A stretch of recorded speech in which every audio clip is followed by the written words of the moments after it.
Nous sommes engagés dans une guerre. Cette guerre, pour le moment, n'implique pas des hommes armés. Elle implique des renseignements. Un événement important s'est produit. On a arrêté un espion soviétique.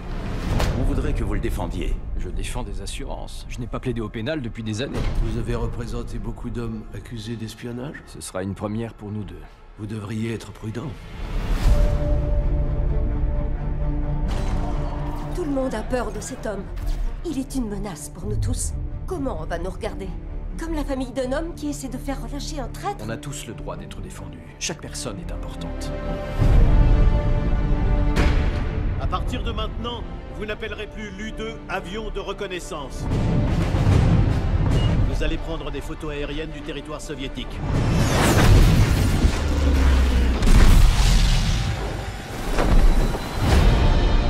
Dites-moi ce qui s'est passé. Ils ont notre pilote espion la tête pleine d'informations classifiées. Nous avons un de leurs gars. Vous allez négocier l'échange sans que nos gouvernements ne se contactent. Vous pourriez empêcher une guerre thermonucléaire totale avec l'URSS. Je vous parle de la sécurité de votre pays. Où veulent-ils que cette négociation ait lieu exactement? Berlin-Est. Dis-moi que tu ne courras aucun danger. Dis-moi quelque chose qui me rassure. Je le fais pour nous. Il y a peu de routes ouvertes pour passer à l'Est. Et l'état de droit est moins respecté là-bas. En général, évitez d'entrer en contact avec les gens. Vous êtes un étranger. Nous devons avoir la discussion que nos gouvernements ne peuvent pas avoir. Vous êtes américain, vous pourriez être emprisonné. Surtout, éloignez-vous du mur. Franchissez-le, ils vous tireront dessus.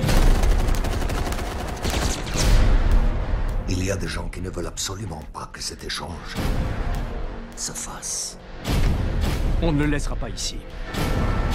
Les choses ont commencé à dégénérer. Tout cela a un prix. Un prix à payer pour ton pays et ta famille.